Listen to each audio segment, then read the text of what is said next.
you're watching a lake die, not over millions of years, not from climate change, from a decision.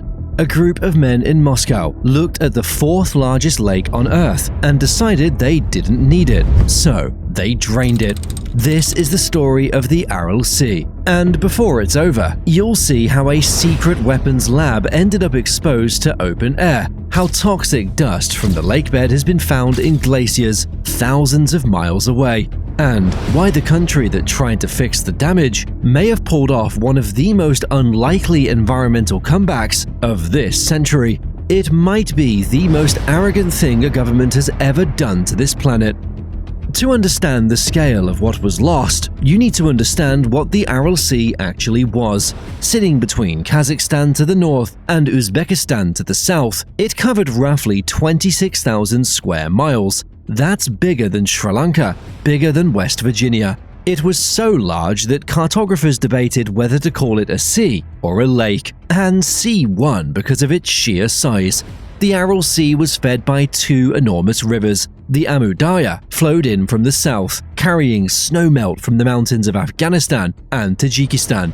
The Syr Darya fed in from the northeast, draining the highlands of Kyrgyzstan. Together, these two rivers had sustained the Aral Sea for thousands of years, delivering roughly the same amount of water that the arid Central Asian sun evaporated each year, a perfect equilibrium that had held for millennia. The surrounding region thrived because of this water. Tens of thousands of people made their living from the lake. A massive fishing industry hauled in catches that were processed and shipped across the entire Soviet Union. The port city of Moynik on the southern shore was a busy, functioning harbor town. Canneries lined the waterfront, boats came and went, fish fed millions. It wasn't just a lake, it was an economy, a climate regulator. The massive body of water moderated temperature and rainfall patterns across the entire region. It was a food source, a transportation network, and a way of life that had existed for centuries. The Soviet central planning apparatus decided that the deserts of Central Asia would become the cotton belt of the USSR. Cotton was a strategic commodity. They called it white gold. It was needed for textiles, for export revenue, for military supplies. The Soviet Union wanted to become one of the world's largest cotton producers. The problem was simple and enormous. You cannot grow cotton in a desert without water, and the only significant freshwater sources in the region were the Amu Darya and the Syr Darya, the two rivers that fed the Aral Sea. So they took the rivers. Starting in the 1960s, Soviet engineers built one of the most ambitious irrigation networks in human history. The centerpiece was the Karakum Canal, stretching over 800 miles across Turkmenistan, one of the longest irrigation canals ever constructed. Alongside it, hundreds of smaller canals breached outward, diverting water from both rivers across millions of acres of newly designated cotton fields. The engineering was massive, the planning was meticulous, and the consequences were entirely predictable, because they were predicted. Internal Soviet documents, declassified after the fall of the USSR, show that engineers calculated the Aral Sea would shrink. They modeled it. They wrote reports about it. Some documents suggested the lake might eventually disappear entirely. The official position, stated openly in planned meetings, was that the Aral Sea was a waste of good water. Cotton production was deemed more economically valuable than a lake in the middle of nowhere. They weighed a sea against an agricultural product and chose the product. They knew, they decided, and they built the canals anyway. The lake didn't go quietly, but it went. Through the 1960s and 70s, the Aral Sea began to visibly recede. The shoreline pulled back, slowly at first, then with sickening speed. Fishing boats had to travel further and further to reach the water's edge. Former beaches became mudflats, then dry land, then salt-crusted desert. By the 1980s, the fishing industry had collapsed entirely. The fort of Moynik, the town built around its harbor, found itself more than 60 miles from the nearest water. 60 miles. You could stand on the old dock and see nothing but flat white desert stretching to the horizon.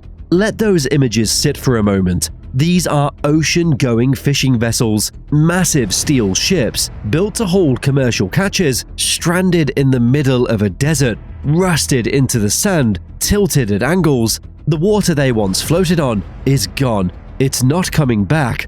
These ships are still there today, and they have become one of the most photographed symbols of environmental destruction in history. Because when a sea dies, it doesn't just leave an empty hole, it leaves poison. As the lake shrank, it exposed the seabed, and that seabed had been accumulating contamination for decades. Agricultural runoff, pesticides, herbicides, chemical fertilizers had been flowing into the Aral Sea from the cotton fields since the irrigation began. Everything that washed off those fields ended up in the lake. Then there was Vozholoshdinya Island. During the Cold War, the Soviet Union operated a top-secret bioweapons testing facility on Vozholoshdinya Island, which sat in the middle of the Aral Sea. Weaponized anthrax, plague, smallpox, and other pathogens were tested there. The location was chosen because the island was surrounded by water and considered safely isolated. Then, the water went away. Vozholoshdinya stopped being an island. It connected to the mainland as the lake receded. Whatever was buried in its soil, decontamination efforts were partial, at best, became reachable by land. As the lake bed dried out, the concentrated mixture of salt, pesticide residue, and potentially biological contaminants were exposed to the wind. And in Central Asia, the wind is relentless. Massive dust storms now sweep across the former seabed, carrying toxic particulates for hundreds of miles. The Karakalpakstan region of Uzbekistan, which sits at the former southern edge of the lake, has become one of the most medically distressed regions in Central Asia. Doctors there describe a pattern that repeats in village after village. Respiratory wards full of patients with chronic bronchitis and asthma, throat and esophageal cancer rates among the highest in the region, tuberculosis running at multiples of the national average. But the cruelest toll is on the children. In communities near the former shore, doctors have reported birth defect rates far above national baselines for decades. Infant mortality in some villages runs at levels that would be alarming in the poorest countries on Earth. One physician working in the region in the early 2000s described examining newborns with conditions she'd only previously seen in medical textbooks, conditions linked directly to chronic pesticide and heavy metal exposure. The contamination isn't just in the air, it's in the water table, in the soil where food is grown, in the food chain itself, and the geographic reach of the dust is wider than most people realize. Toxic particles from the dried Aral seabed have been detected in Scandinavian glaciers thousands of miles away. The people who once made their living from the sea now can't breathe safely because of what's in the dirt where the sea used to be. And the bitter irony is that they had no say in the decision that caused it. The irrigation canals were designed in Moscow. The cotton quotas were set in Moscow. The acknowledgement that the lake would die was made in Moscow. The people of Karakalpakstan, of Moynakh, of the dozens of fishing villages that used to ring the shore, they were informed of none of it. But here's where the story splits, because one country tried to save what was left, and the other let it die. By the early 2000s, the shrinking Aral Sea had separated into two distinct bodies: the smaller North Aral Sea, entirely within Kazakhstan, and the much larger, but rapidly disappearing, South Aral Sea, mostly within Uzbekistan. Kazakhstan made a choice.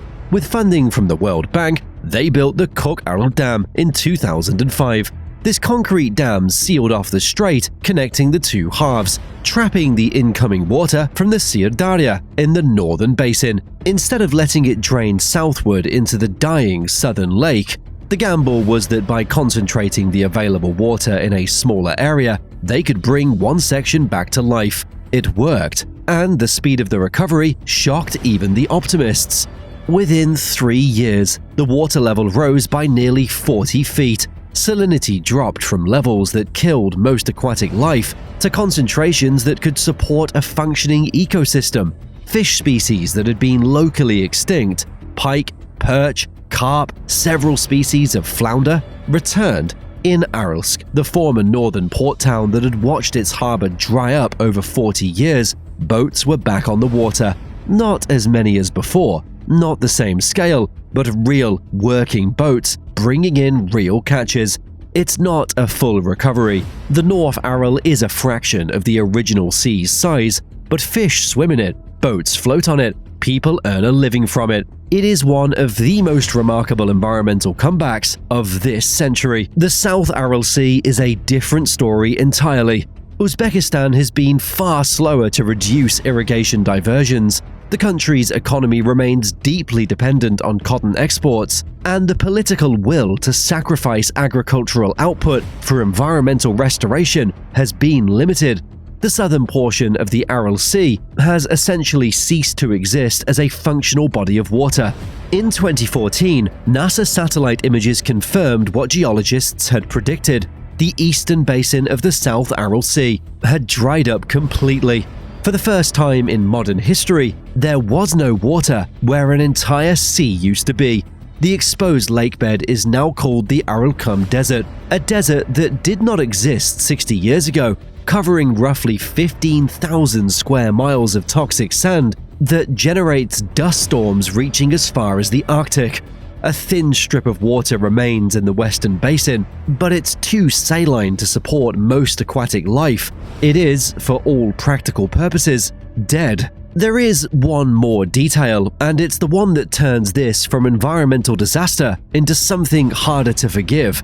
Remember those canals, the ones that diverted the rivers to grow cotton? They were catastrophically inefficient. Studies after the Soviet collapse estimated that between 30 and 70% of the diverted water never reached the cotton fields. It leaked out through the unlined canal beds, evaporated in the desert heat, or pooled into useless marshes. The system that killed the Aral Sea was wasting the majority of the water it stole.